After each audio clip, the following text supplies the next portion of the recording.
My story with her began in a collaborative Spotify playlist. We were in a long-distance relationship, 1,000 kilometers apart. Phone calls felt too formal, and texting felt intrusive. So, we created a playlist called 1000 Kilometers FM. It contained no words, but it held all of our conversations. When I worked late into the night, I'd add Creep. The next morning, she'd see it and change it to Fix You. When it was raining where she was, she'd add Rhythm of the Rain. And when I saw it, I'd share Here Comes the Sun in reply. Every song was a letter. Through this unspoken understanding, we shared our joys and sorrows, feeling as though the other person lived inside our headphones. Then, my job got busier. Promotions, projects, endless meetings. Life became a runaway train, pushing me forward. The time I had for music shifted from a luxury on the subway to a tool to stay awake while driving. I gradually forgot to update the playlist, and I forgot to check it. It became like an old bookmark, tucked away in the fast-flipping pages of my life. I always assumed it would be there. Our last phone call ended in a fight. I said I was too tired. She said she didn't understand.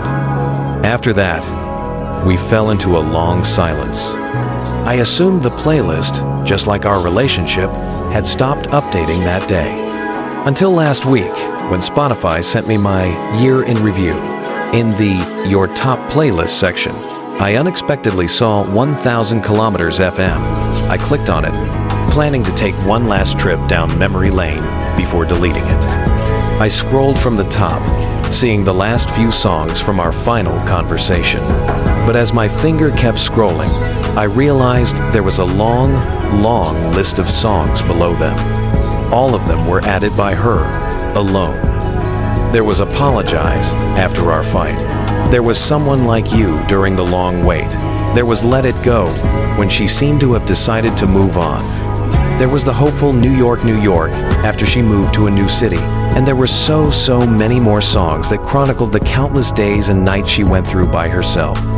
She used these songs I had never heard to tell me the entire story of her life for the next 2 years. My hand shaking, I scrolled to the very bottom of the list and saw the final song. The song was At Last by Etta James. The date it was added, yesterday. And for the first and only time, underneath that song, she had used Spotify's comment feature to write a single sentence. It read, "This is for my first dance. Wish me happiness."